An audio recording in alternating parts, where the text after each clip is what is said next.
Hi, and welcome to another episode of the Bad Ideas Garage, and I'm talking a little softly because, as you can tell, there's a sleeping baby in the back of the car. But I'm taking this opportunity to think about daily driving a pickup truck. Now, what I'm doing right now is I am down in Las Vegas, Nevada, hanging out with my in-laws. A couple times ago, I came and did one of my very first reviews on the Dodge Caliber that's parked right next to me. And in here today, I'm in a 2021 Dodge Ram Bighorn Edition. And I'm going to be doing a short video on daily driving a pickup. So if you've seen any of my videos, you know that we do not daily drive pickups in my family. We have a Mazda CX-5 for my wife, and then I have a Mazda 3, and daily driving a pickup is just such a foreign thought to me. So I'm going to be doing a couple errands, driving around while this little guy is sleeping, just to see what it's like to daily drive such a big vehicle. So that's what we got for our review today. Hope you enjoy. I already feel like I'm just so far off the ground. This does have the Hemi, so it has the 5.7 liter. This one has the hybrid assist, so it has a little bit extra torque, my understanding. It's supposed to help a little bit with fuel economy. So the owner, who's my father-in-law, says that he feels like he gets maybe a little bit better gas mileage than what he would get otherwise. But this thing is just, I feel like I'm sitting on top of the world. Probably not surprising that that is what I'm feeling. So just gonna take the corner. I do love the sound of that V8, not gonna lie. It's not overwhelming though. It's a little weird how quiet this truck is. And the roads, at least at this part of Las Vegas, are pretty nice, but even the ones with a little, minor imperfections in the road and everything, it actually doesn't feel nearly as bumpy as I thought that it would in a truck. Definitely has more than enough power, and I'll go through some of the features that this has that makes this probably a pretty good daily driver. It has more than enough power to do the getting around town stuff. However, we're going to find out in just a little bit what the fuel economy is in this thing. It's really interesting how many people buy pickups in the US. It's for the last several years #1 best-selling vehicle. It's not just cars or trucks, but the #1 best-selling vehicle in the US, Ford F-150. #2, Chevy Silverado. #3, Dodge Ram. Give it a little bit of gas here.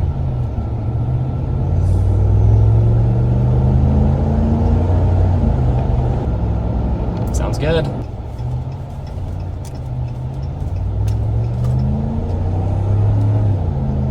There we go. Sounds good. I know that Eric said that he feels like he probably gets a little bit better gas mileage on the freeway due to the cylinder deactivation. So this is a V8 that has both cylinder deactivation and the mild hybrid system, which my understanding is that there's a small electric motor that's in the drivetrain that helps with acceleration and such, which I think it's a way to extend out the life and design of a V8 powered vehicle.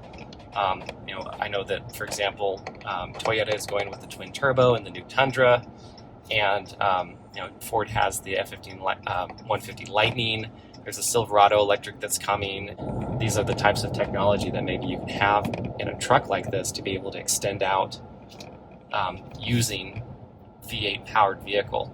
All right, and we are now back to the garage, and kid is still sleeping. So that means that the ride wasn't too harsh or too loud to wake him up. So I guess that's daily driving standard #1, is if your kid can stay asleep while you drive around the block. So I know that wasn't that long of a drive, but I got up to like 45 miles an hour, and between that and my trip that we did earlier this afternoon, I got a pretty good idea. It's surprisingly smooth about what you get and the type of engineering that goes into this to make sure that if people want to daily drive these things, they can. We're going to take a look at the fuel economy. I really like driving my Mazda 3 because it's small, it's quick, it gets the job done, and I get like 32 miles to gallon. So that's why I like commuting in that. But I guess that people see the benefits of having a vehicle. They can just do just about anything in it. Let's take a look at some of the features, including that fuel economy. So looks like, according to this, we get 16 to the gallon, and that's the overall. And I know that Eric's a good driver. So, but it is a lot of city. So city driving 16 a gallon, I guess that's not bad. What other fun things do we have in the screen? Okay, so it has your normal trip computer. So yeah, it says it's doing about 16 and a half miles a gallon. Start stop system, integrated brake controller. I think that's if you do tow, I think that having one from the factory is super cool. Okay, so this is your music settings, any sort of messages from the car, how fast you've been going, etc. Okay, so pretty standard. What other things can this tell you? So I know that the Dodge Charger that I had all sorts of configuration that you could do in this. So this is telling you all sorts of information about the car, all the gauges you can do. Okay. Engine hours. All right. I wonder what you can configure in this. Let's take a look at that. Oh, okay. So you can configure. All right. So when you're driving, what's up over there? What's up over there? Alrighty. So other things about this vehicle is that there's a voice command. So that's pretty awesome. By the way, there's a Holden. Well, I mean, sort of Holden. Anyways, you have your start-stop button right there. Pretty standard. You do have your regular cruise control. Pretty standard. This can do sort of a manual mode, and this will tell you if I'm in drive. There it goes. So you can limit the gears there. So it's not necessarily like a manual mode. It kind of limits your gears, which is probably helpful when you are when you're towing. What else? So you have your regular stock. This feels a lot more put together than the one on the Dodge Charger that I said that just felt like it was going to fall off at any second. This one feels really strong. Your brights are here, your variable front wipers, your windshield wiper cleaner, etc. So other things down here, this is your automatic headlights. There is a light in the back of the bed that you can press from here. Your fog lights are here, your adjustable dimming gauges are right here. You can adjust your pedals, which is pretty cool. And then this is where your electronic parking brake is. We have, your mirrors. Everything is power mirrors, power windows, power locks, etc. Pretty standard for something like this. I do like that this entire area is open. We have it set up. We're using it today, and this whole area is just open because there's no gear lever because it's right there. There's no parking brake. It just is really cool. This has a lot of storage. A lot of places to put your drink. There's USB-A, there's USB-C, a little place for maybe your wallet. And all of this is rubberized as well, so you can actually put your phone there and it'll stay. Same thing with this area. I actually really like this. There's a place that maybe you can plug in your GoPro, which is really cool. Other things. So this, I thought that I wouldn't like this, and I know Dodge got in trouble when this first came out. I actually really like this. It's very easy. It's very easy to use. All your four-wheel drive settings are in this. This one has the four-wheel drive low because it's a truck. This is your trailer brake and trailer brake control. You have your gain settings, etc. Climate controls, including this one has heated seats, which is pretty nice. And then you have your parking aids. So this thing it's pretty big. It's a lot more nimble than I thought it was going to be, but you can turn those off. And this is particularly helpful if I want to pull into a tight spot and it's just yelling at me, but this actually has a really, really good camera, and it'll tell me how close I am. So it's actually a really, really nice, very crisp camera, which is pretty cool. Other things, so I guess you can turn your screen off completely, which is pretty cool. I do like that there's hard buttons, so if you want to turn on anything on the climate control, it's very easy, but you also have this climate button that controls everything as well. Ooh, this one also looks like it has a heated steering wheel, which is great. We are in Las Vegas, so we have full climate control on right now. This does have phone control, but when you plug it in, it turns into Apple CarPlay, which is pretty cool. What else? Oh, okay. So it has the rear braking assist. You can have the mirror tilt down when you go into reverse. Park view backup. Okay, so that can delay going into the camera turn on when you're in reverse. Okay, guidelines. So, okay, fixed. Okay, so if you want to have the lines when you reverse not change, that's one thing. Hill assist, that's pretty cool. Tire fill assist. Interesting. Huh, I wonder what that is. I do like how fast this is. This thing is just incredibly responsive to absolutely everything that I need to do. So that's pretty cool as well. Other things, I like that there's a glove box here, and there's a glove box down here. So I like that there is that over there, which is pretty cool. Otherwise, you have sunglass storage up here, This can open up the rear sliding glass, which is pretty cool because there's no sunroof in this car. But you have your controls for your garage if you want to put them there.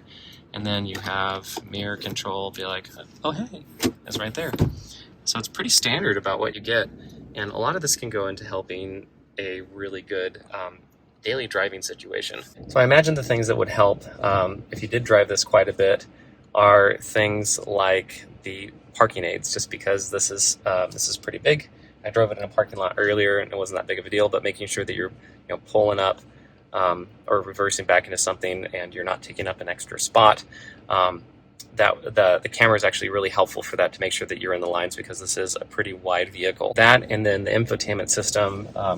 I know down here it's a little crazy to think about, but I love heated seats and heated steering wheel. I would really enjoy that. But the infotainment system, having that and CarPlay is just really easy. I really like how configurable the screen is, and it's just very smooth running, even though it's a V8. It's what we got. And I do like that there are lots of cup holders, and so we actually went to Chick-fil-A earlier today, and they just kept coming out with stuff, and there's always a little cubby or something for all of that stuff. So I thought that was pretty cool as well. From the outside, I actually like the look of this truck. I like that it has the black wheels. I know that's pretty in vogue. There's some parking sensors up here in the front.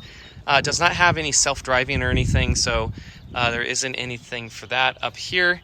But pretty standard look. I mean, I do like that it has, it's got a Hemi right there. But I don't know, isn't much to say about the outside of this. I will show you the back seat, because I didn't do that in the other part of the video. So yeah, you can see that we have all of our kid stuff back here, but look how much space there is. Compared to what we have in our SUV here, that's a lot of space. And then here's that tonneau cover that I was telling you about, that it really does make this a lot more usable to have this. Let's see, there's a little camera right there. This one also has the bed extender, so this can pop out and give a little bit more space in the bed. Other than that, it's got the factory tow hitch that they actually use because they have a trailer. And yeah, that's what they got for this. Again, I don't really know how to express it besides I don't get it, but I see how people having something like this, it's nice. So whenever we come down, it is the biggest vehicle that they have, and so getting the car seat in the back is just, it's easy. All of our suitcases, it's a cinch. Could you get away with a smaller car? Yeah, they have a Mazda 3 here as well. That's kind of the car that most people in our family have. I guess I understand the ability of this vehicle can tow a lot and it can carry everything. It has 4-wheel drive, and it gets 16 to the gallon, so it's not getting, 10 to the gallon like you would get in a Raptor or whatever. But this is an extremely capable vehicle. But it's is it necessary? Well, no. However, does that really matter if it's necessary? I guess if people want to go buy it, they can go buy it. But I think that's sort of like, I want a vehicle that can do everything, and how the transition between that and new electric vehicles, whether it's an SUV or whether it's an electric truck. I think that is it's a big risk, because for example, the F-150 Lightning, can it tow a lot? Yeah, it can tow a lot. However, it has a 300-mile range, and when you're towing, it's not even that. And trying to recharge your electric vehicle when you're trying to tow, I can't imagine what that looks like. However, is the technology going to get better? Yes. Does the love of trucks in the United States has spurred on innovation from having things like the Rivian, for example? Probably, because people really like trucks and people really like SUVs, and the Rivian, the RT1, and is really cool. I think the better question is, would I daily drive a pickup? And the answer is still no. I can't do it. And I think that I'm going to probably rag on people less that daily drive pickups, because again, I'm starting to understand it, but personally, I would not daily drive a pickup truck. I don't think it's worth it for the fuel economy. But then again, if I need to tow something or if I need to move something, I know enough people with pickup trucks, so I guess I need to thank them for that. And I can't think of a time that I really tow on the regular. I do pick up a project car here or there, but Dale has his tow rig, and if I really want to, you can always rent a truck. So I guess that I would never personally buy one, but I now understand why people have them, why they daily drive it, etc. So I guess thank you to everyone who has a truck that makes my life a little bit easy. But when it comes to daily driving one of these things, nope.